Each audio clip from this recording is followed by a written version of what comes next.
দক্ষিণ এশিয়ার সবচেয়ে প্রভাবশালী দেশ হিসেবে ভারত তার জনসংখ্যা, ভৌগোলিক পরিসর, অর্থনৈতিক সক্ষমতা এবং সামরিক শক্তির কারণে অন্য দেশগুলোর তুলনায় অনেক এগিয়ে। 2014 সালে হিন্দুত্ববাদী দল বিজেপি ভারতের ক্ষমতায় আসার পর প্রধানমন্ত্রী নরেন্দ্র মোদী নেইবারহুড ফার্স্ট বা প্রতিবেশী প্রথম নীতি গ্রহণ করেছিলেন। কিন্তু মুখে প্রতিবেশীদের সাথে সুসম্পর্কের কথা বললেও বাস্তবে প্রতিবেশী সবগুলো দেশের সাথেই ভারতের সম্পর্কের ব্যাপক অবনতি হয়েছে। বাংলাদেশে ভারতের পুতুল সরকার আওয়ামী সরকারের পতনের পর শেখ হাসিনা দেশ ছেড়ে পালিয়ে ভারতে আশ্রয় নিলে বাংলাদেশের প্রতি ভারতের শত্রু ভাবাপন্ন মনোভাব আরও পরিষ্কার হয়ে ওঠে। প্রতিবেশী দেশগুলোতে ভারতের কোনো বন্ধু নেই কেন, সে সম্পর্কে আজ জানাতে চাই আপনাদের। দর্শক, শেষ পর্যন্ত আমাদের সঙ্গেই থাকুন। ভারত এবং তার প্রতিবেশী দেশগুলোর মধ্যকার সম্পর্ক গত কয়েক দশকে নানা উত্থান পতনের মধ্য দিয়ে চলছে।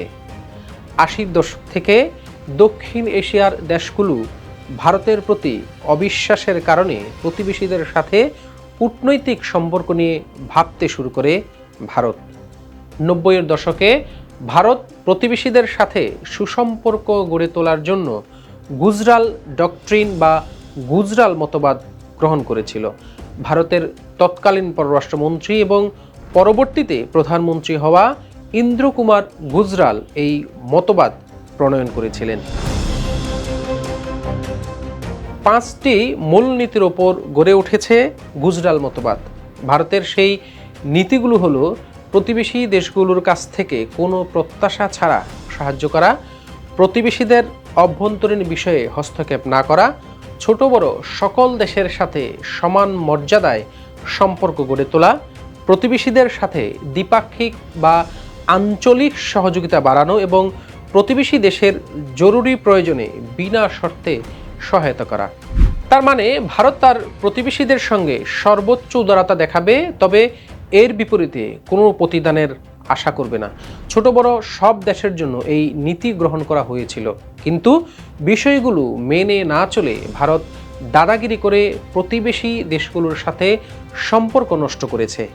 গুজরাল ডক্ট্রিনের সফলতা বলতে এই নীতির ফলে বাংলাদেশের সাথে গঙ্গা নদীর পানি বন্টনের চুক্তি স্বাক্ষরিত হয়েছিল, যা উভয় দেশের জন্য একটি গুরুত্বপূর্ণ মাইলফলক। যদিও বাস্তবে সেই চুক্তিতে বাংলাদেশকে চূড়ান্তভাবে ঠকানো হয়েছে।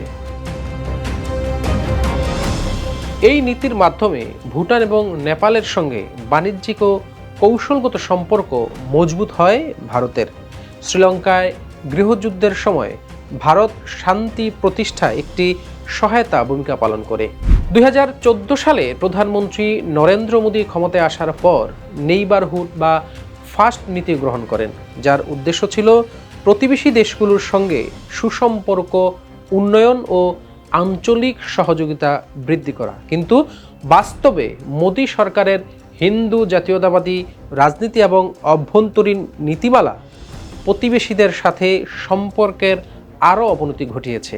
বিশেষ করে ভারতীয় নাগরিকত্ব সংশোধনী আইন এবং এনআরসির মতো বিষয়গুলোতে বিজেপি সরকার বাংলাদেশিদেরকে ভারতীয় অনুপ্রবেশকারী হিসেবে ভয়ানক অপপ্রচার চালিয়েছে। এছাড়া নেপাল, শ্রীলঙ্কা ও মালদ্বীপের মতো দেশগুলোর সঙ্গে সম্পর্কের ভিন্ন ভিন্ন কারণে চ্যালেঞ্জ দেখা দিয়েছে ভারতের। সহজ করে বলতে গেলে নরেন্দ্র মোদীর কট্টর হিন্দুত্ববাদী সরকার প্রতিবেশীদের সাথে সম্পর্ক উন্নয়নে বড় বড় বুলি আওড়ালেও প্রকৃতপক্ষে প্রতিবেশীদের সাথে তাদের সম্পর্কের অবনতি হয়েছে এবং বিজেপির অসহিষ্ণু উগ্র হিন্দুত্ববাদী মৌলবাদের কারণে সেই সম্পর্ক দিন দিন আরও খারাপের দিকে যাচ্ছে।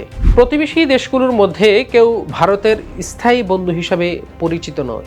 বাংলাদেশ থেকে শুরু করে শ্রীলঙ্কা, পাকিস্তান, মালদ্বীপ, মিয়ানমার, আফগানিস্তান প্রতিবেশী প্রায় প্রতিটি দেশেরই ভারতের বিরুদ্ধে একাধিক অভিযোগ রয়েছে। বিশ্লেষকদের মতে ভারতের অধ্যত্বপূর্ণ মনোভাবের কারণে এমনটি হয়েছে। এমনকি ভারতের পররাষ্ট্রনীতিতে প্রতিবেশী ছোট দেশগুলোর ওপর বড় ভাই সুলভ আচরণ সকল দেশের অসন্তোষের জন্ম দিয়েছে। এমনকি ভারতের এই দাদাগিরিতে নেপালের মতো হিন্দু প্রধান দেশ ভারতের কাছ থেকে দূরে সরে গেছে। তবে ভারত নেপাল সম্পর্কের ব্যাপক অবনতি ঘটে 2015 সালে। সেই সময় দেশটির নতুন সংবিধান প্রণয়নকে কেন্দ্র করে দূরত্ব তৈরি হয়। 2022 সালেও নেপালের প্রধানমন্ত্রী কেপি শর্মা দেশের অভ্যন্তরীণ বিষয়ে ভারতের হস্তক্ষেপের অভিযোগ তোলেন। ভারত পাকিস্তান সম্পর্কের মূল সমস্যা কাশ্মীর ইস্যু। গত 75 বছর ধরে কাশ্মীরের স্বায়ত্তশাসনের সংকট দুই দেশের মধ্যে দ্বন্দ্ব বাড়িয়েছে। ভারতের হিন্দুত্ববাদী নীতিমালা এবং সামরিক শক্তির আগ্রাসন ভারত পাকিস্তান চিরশত্রু অবস্থাকে আরও সুদৃঢ় করেছে। এমনকি দেশ দুটির কাশ্মীর নিয়ে 4 বার যুদ্ধ জড়িয়েছে, মানুষ মরেছে হাজার হাজার। চীনের সঙ্গে ভারতের সম্পর্ক বরাবরই উত্তেজনাপূর্ণ। 1962 সালে সীমান্ত যুদ্ধ এবং সাম্প্রতিক সময়ে লাদাখ সীমান্তে সংঘাত এই সম্পর্কের উপর আরও বেশি নেতিবাচক প্রভাব ফেলেছে। তার উপরে চীনের সাথে পাকিস্তানের আজীবনের বন্ধুত্ব ভারতের ওপর বাড়তি চাপ সৃষ্টি করেছে। শ্রীলঙ্কার অর্থনৈতিক সংকটের সময় ভারত সাহায্য করলেও চীনের বড় বিনিয়োগে নির্মিত হাম্বানটোটা বন্দর এবং শ্রীলঙ্কার সঙ্গে চীনের ঘনিষ্ঠ সম্পর্ক ভারতের জন্য উদ্বেগের কারণ হয়ে দাঁড়িয়েছে। সম্প্রতি শ্রীলঙ্কায় বামপন্থী অনুরাগ দিশানায়ক প্রেসিডেন্ট নির্বাচিত হয়েছেন। তার সরকারের সঙ্গে ভারতের সম্পর্ক কেমন হবে তা এখনও পরিষ্কার নয়। মালদ্বীপের নতুন প্রেসিডেন্ট মোহাম্মদ মইজুর নির্বাচনী স্লোগানই ছিল ইন্ডিয়া আউট। তিনি ক্ষমতায় এসেই মালদ্বীপ থেকে ভারতীয় সেনা প্রত্যাহার করেন। তবে সম্প্রতি মালদ্বীপ ভারতের সঙ্গে সম্পর্ক স্বাভাবিক করার উদ্যোগ নিয়েছে। 1949 সালে ভারত ভুটান বন্ধুত্ব চুক্তি অনুযায়ী ভুটানকে তার পররাষ্ট্রনীতি ভারতের পরামর্শ অনুযায়ী পরিচালনা করতে হতো। তবে 2007 সালে চুক্তিটি সংশোধন করে ভুটানকে তার নিজস্ব পররাষ্ট্রনীতি পরিচালনার স্বাধীনতা দেওয়া হয়। তবে শর্ত ছিল তা যেন ভারতের স্বার্থের বিপরীত না যায়। এর বাইরেও আরও বেশ কিছু বিষয়ে ভুটান প্রায়ই ভারতের অতিরিক্ত হস্তক্ষেপ নিয়ে অসন্তোষ প্রকাশ করেছে। মিয়ানমারে 2021 সালের সামরিক অভ্যুত্থানের পর ভারতের সঙ্গে তাদের সম্পর্কের অবনতি হয়েছে, কারণ ভারতের 7 সিস্টার্স রাজ্যগুলোতে শরণার্থী প্রবাহ এবং অস্ত্র সরবরাহের পরিস্থিতি আরও খারাপ হয়েছে। অন্যদিকে আফগানিস্তানের তালেবান সরকারকে ভারত এখনও আনুষ্ঠানিকভাবে স্বীকৃতি দেয়নি। তবে কাবুলে কূটনৈতিক সম্পর্ক উন্নয়নের জন্য দিল্লি কাজ করছে। বিশেষজ্ঞদের মতে আমেরিকা এবং রাশিয়ার মতো বড় বড় দেশগুলোর সঙ্গে সম্পর্ক উন্নয়ন করতে গিয়ে ভারত তার প্রতিবেশী দেশগুলোর প্রতি যথেষ্ট মনোযোগ দেয়নি। বাংলাদেশের স্বাধীনতার পর সব সরকারই ভারতের সঙ্গে সুসম্পর্ক বজায় রাখার চেষ্টা করেছে। 2009 সালে আওয়ামী লীগ ক্ষমতায় আসার পর শেখ হাসিনা ভারতকে এমন সব সুবিধা দিয়েছে যে ভারত বাংলাদেশকে তাদের একটি অঙ্গরাজ্য ভাবতে শুরু করে। ফলে বাংলাদেশ কেবল দিয়েই গেছে আর ভারত নিরঙ্কুশ সুবিধা ভোগ করেছে। বিগত 1.5 দশকে দুই দেশের মধ্যে হওয়া বিভিন্ন চুক্তি ও সমঝোতা স্মারক পর্যালোচনা করলে দেখা যায় কোনো একটি চুক্তি বাংলাদেশের জন্য লাভজনক ছিল না। তার মানে শেখ হাসিনার মূল উদ্দেশ্যই ছিল ভারতকে অন্যায়ভাবে সুবিধা দিয়ে বাংলাদেশের ক্ষমতায় টিকে থাকা। 2024 সালের 5 আগস্ট শেখ হাসিনা দেশ ছেড়ে পালিয়ে ভারতে আশ্রয় নেওয়ার পর দুই দেশের কূটনৈতিক সম্পর্কের সর্বোচ্চ অবনতি ঘটেছে। তারপর থেকে ভারত ক্রমাগত এমন সব পদক্ষেপ নিচ্ছে যা বাংলাদেশের জনগণের মধ্যে ভারত বিরোধী মনোভাব আরও বাড়িয়ে দিয়েছে। ভারতের হিন্দুত্ববাদী সরকার বাংলাদেশি মুসলমানদেরকে অপমান করে তাদের ভোট ব্যাংক বাড়ানোর চেষ্টা করে গেলেও শেখ হাসিনা সরকার তখন ভারতের বাংলাদেশ বিরোধী অপপ্রচারকে ভারতের অভ্যন্তরীণ বিষয় বলে এড়িয়ে গেছে। ফ্যাসিস্ট হাসিনার নতজানু পররাষ্ট্রনীতির কারণে তিস্তা নদীর পানি বন্টন চুক্তি থেকে শুরু করে সীমান্তে বিএসএফের হাতে বাংলাদেশি নাগরিকদের হত্যা পর্যন্ত কোনো একটি বিষয়ে বাংলাদেশ ভারতকে জবাবদিহিতার আওতায় আনতে পারেনি। 2024-এর গণঅভ্যুত্থানে ভারতপন্থী আওয়ামী সরকার পতনের মাত্র কয়েকদিনের মধ্যে ভারত তাদের বাঁধের পানি ছেড়ে দিয়ে বাংলাদেশকে স্মরণকালের সবচেয়ে ভয়াবহ বন্যায় ডুবিয়েছে।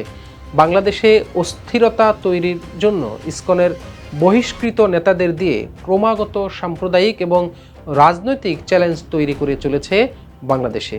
ভারত বিশ্বের সবচেয়ে ভয়াবহ সাম্প্রদায়িক অস্থিরতার একটি দেশ, যেখানে একের পর এক মসজিদ ভেঙে মন্দির বানানো হচ্ছে, যে দেশে শুধুমাত্র গরুর মাংস খাওয়ার সন্দেহে মুসলমানদেরকে পিটিয়ে হত্যা করা হয়। বিজেপির ভারত নিজেদেরকে অনেক প্রভাবশালী মনে করতে শুরু করেছে, তাই নরেন্দ্র মোদী ইউক্রেনের যুদ্ধ বন্ধ করার উপদেশ দেন, কিন্তু তিনি নিজের দেশের রাজ্যে মণিপুরের অস্থিরতা থামাতে পারেন না। ভারত বিশ্ব রাজনীতিতে মোড়ল সাজতে যায়, কিন্তু নিজের প্রতিবেশীরাই কেউ ভারতের কথা শোনে না। একটি দেশ বন্ধু বদলাতে পারে, প্রতিবেশী নয়। ভারত সেই কথা ভুলে প্রতিবেশীদের সাথে দাদাগিরি দেখাতে গিয়ে প্রতিটি প্রতিবেশী দেশের সাথেই সম্পর্ক খারাপ করেছে। সে কারণে দক্ষিণ এশিয়ায় চীনের একাধিক ঘনিষ্ঠ বন্ধু থাকলেও ভারতের কোনো বন্ধু নেই। দর্শক, আজ এ পর্যন্তই।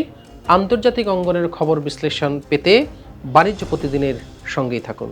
দেশের নাম্বার 1 ট্রেডিং অ্যাপ নিফটি ফার্স্টে পাচ্ছেন ট্রেডিং এর সব সুবিধা, dual exchange access, company analysis, portfolio তৈরি করা সহ আরও অনেক ইউনিক ফিচারের সাথে ট্রেড করতে ডাউনলোড করুন এক্ষুনি।